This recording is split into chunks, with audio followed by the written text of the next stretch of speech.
弟兄姊妹平安，今天是2023年的9月4号。今天的经文是诗篇83篇第1节到第4节，13节到18节，出埃及记第4章第10节到31节，启示录第3章第1节到第6节。今天要跟大家分享的主题是生或死。几乎每一个人都想求生了我们也知道生病的也会想办法得医治，想尽办法使我们的寿命来延长。那有部分的人他们会寻死基本上就是因为没有办法求生，认为人生已经到了尽头，没有盼望，所以寻短。人生无望可以是说人生当中最大的悲哀了10多年前，我们还没有出国之前，牧师娘在高中教书，学生当中有一位在大热天的时候都还是穿着厚厚的长外套。有一天牧师娘就忍不住了，就问他说，你这样不会热吗？这个女生呢的口气非常差的就回她说，你是我妈呀。后来过了一段时间，大概就是一个秋天的秋末天气比较凉了，这位女生反而自己脱下了外套，然后来到牧师娘的身边，秀出了刻画着曾经多次自杀的记号的手腕。他说，我是我爸妈离婚的罪魁，活着有什么意义？或许他开始对牧师娘有了信任感，最后他们就成了忘年之交。我们到了美国之后，还曾经接到他们的电话，说非常想念老师阿布。许多人为了生而逃亡，就像摩西一样；有些人为了生，却如同死了。耶稣基督他曾经说，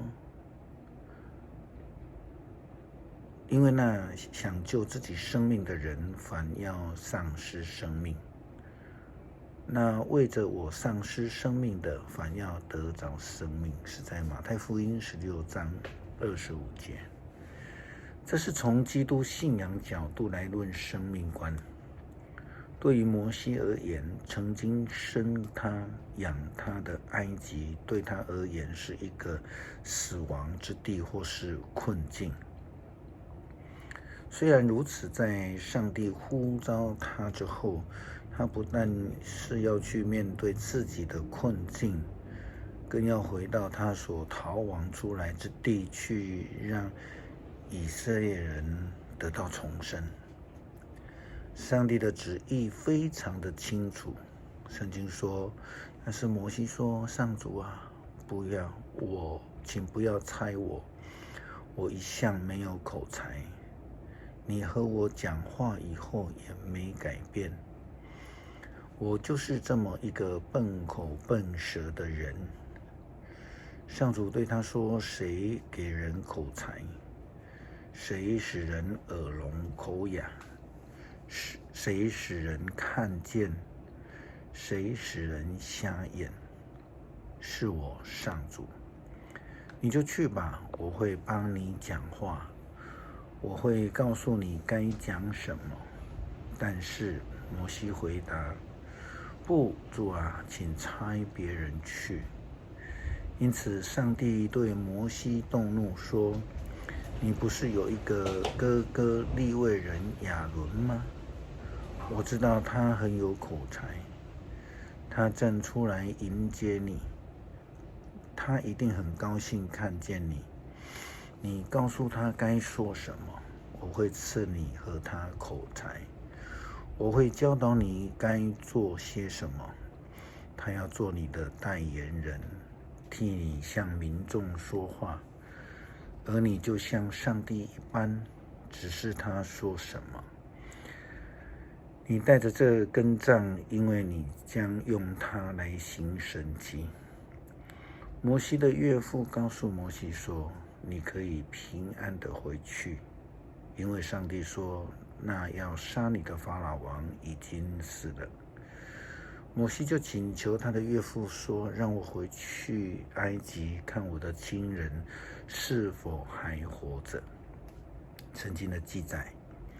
于是摩西回到他的岳父叶特罗那里去，对他说，请让我回埃及去，看看我的亲属是否还活着。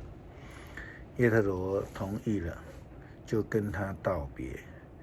当摩西还在米甸的时候，上主对他说，你回埃及去吧，那些想杀你的人都死了。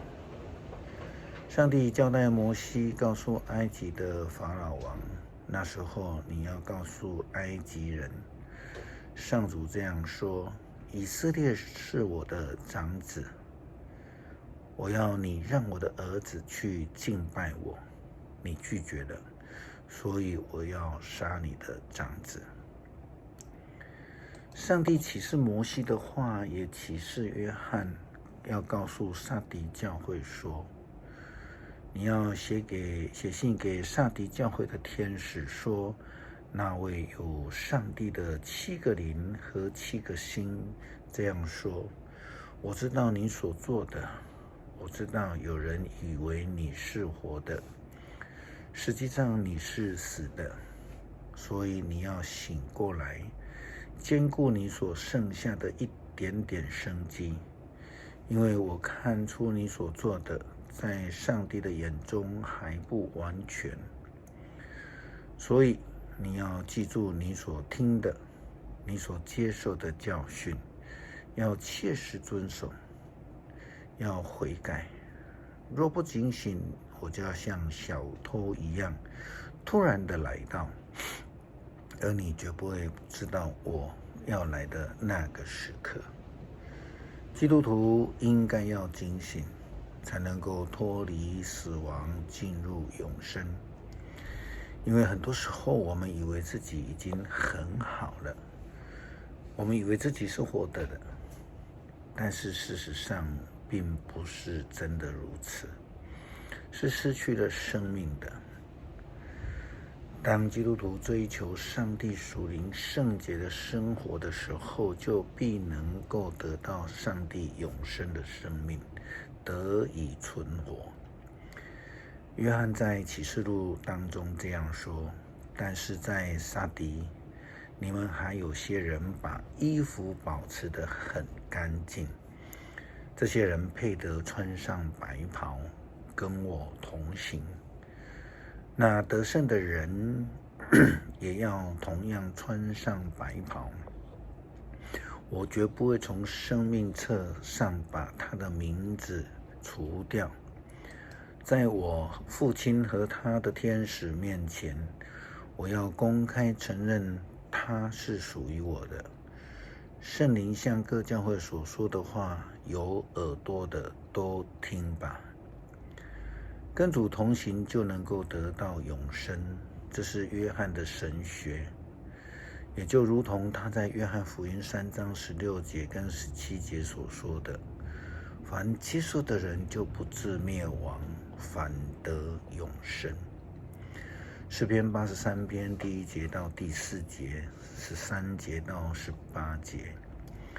上帝啊，求你不要静默，上帝啊，求你不要闭口无言。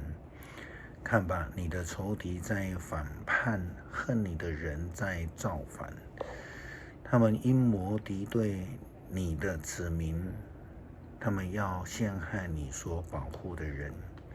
他们说，来吧，把他们的国家消灭了，让以色列的民永远被遗忘。13节，我的上帝啊，求你分散他们，像吹散的灰尘，使他们像糠秕一样被风卷走。火怎么样燃烧焚烧森林，火焰怎么样烧遍山岭，求你照样用狂风追赶他们，求你照样用暴雨恐吓他们。上主啊，求你使他们满面羞愧，好叫他们承认你的大能。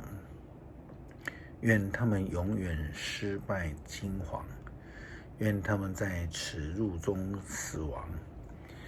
愿他们知道唯有你是上主，你是全地的至高主宰。恳求上帝帮助我们看清楚前面的道路，明白你的旨意，追求你的救恩，追求永生。感谢祷告，奉主耶稣基督的名求，阿们。